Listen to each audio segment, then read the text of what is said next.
Un mûrier, un ver à soie, un morceau de brocart, un morceau d'histoire. La route de la soie, qui démarre comme son nom l'indique avec le commerce de la soie, a été empruntée pendant des milliers d'années et s'est étendue sur des milliers de kilomètres. Elle incarne un épisode brillant de l'histoire humaine, marqué par les échanges et l'apprentissage mutuel entre les civilisations chinoises et occidentales.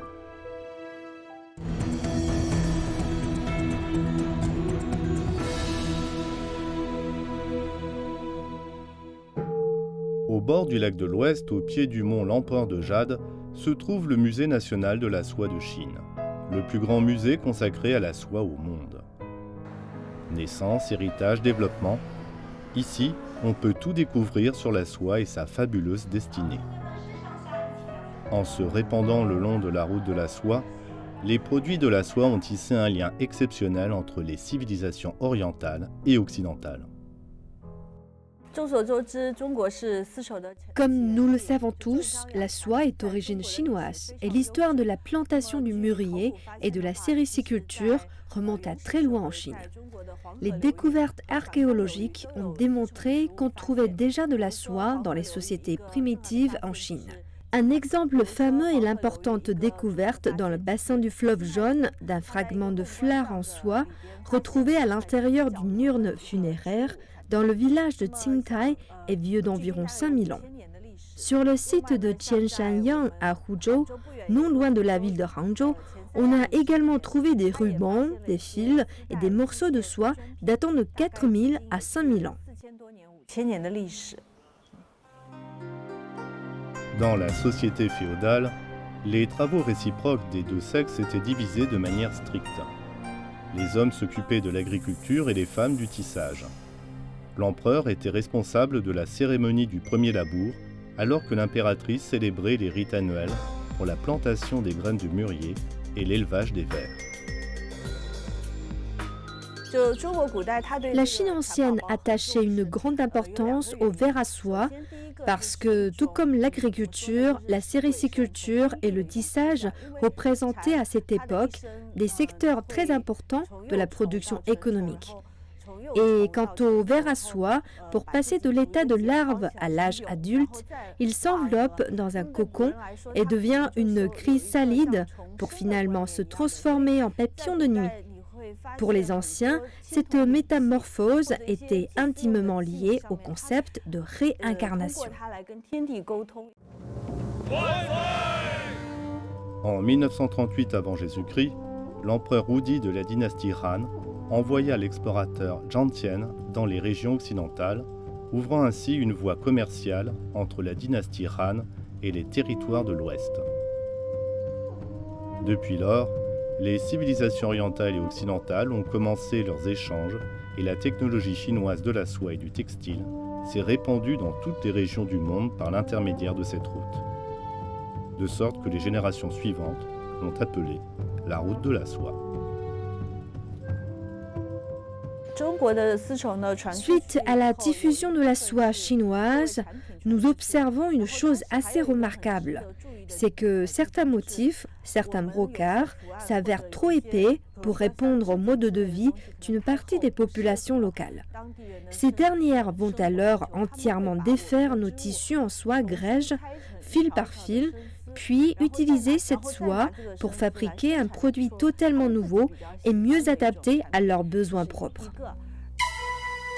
Les dynasties Wei, Qin, Sui et Tang ont été des périodes de grande collision et d'intégration des cultures chinoises et occidentales.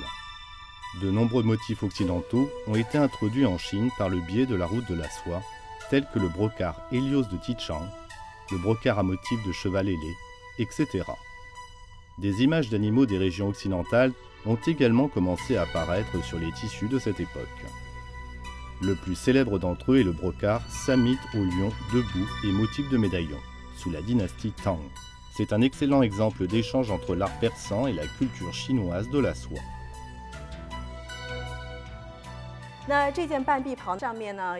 Cette robe demi-bras est ornée d'un très beau motif d'anoni. Ce motif a une signification culturelle très marquée en Asie centrale. Dans leur culture, les anneaux représentent la lumière. À travers la route de la soie, ce motif s'est propagé jusqu'en Chine, mais il a été en même temps séparé de son contexte culturel d'origine. Nous, les Chinois, préférons utiliser les compositions florales, raison pour laquelle le célèbre artisan Dou Shilun ou le duc de Lingyang, en chinois Lingyangkong, a choisi de remplacer les anneaux par les fleurs qui forment des nids et que nous appelons motif Lingyangkong.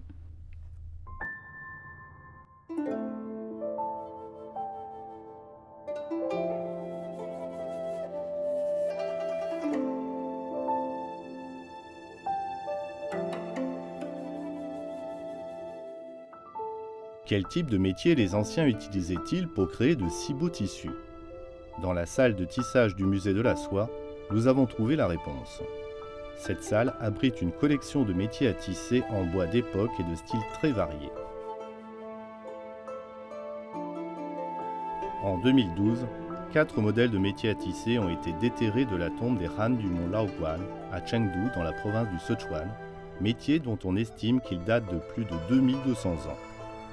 Sur la base de ces modèles, des experts du Musée national de la soie de Chine ont mis 3 ans à restaurer 2 métiers à tisser de la dynastie Han et ont utilisé l'un d'eux pour reproduire avec succès une relique culturelle nationale de première classe.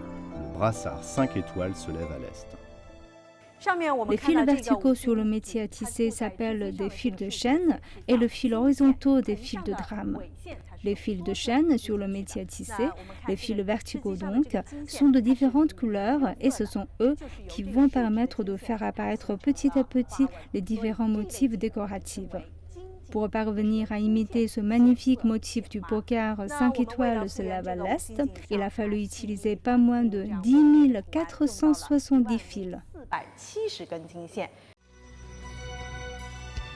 Quand le public du XXIe siècle découvre les techniques de tissage du brocart utilisées il y a plus de 2000 ans, il ne peut que s'émerveiller devant la merveilleuse ingéniosité des anciens.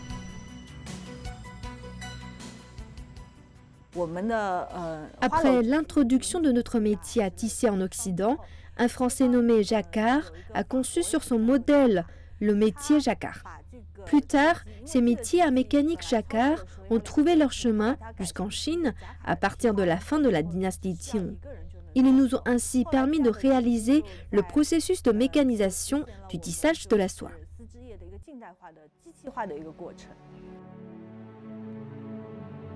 La soie est le produit le plus emblématique de la route de la soie.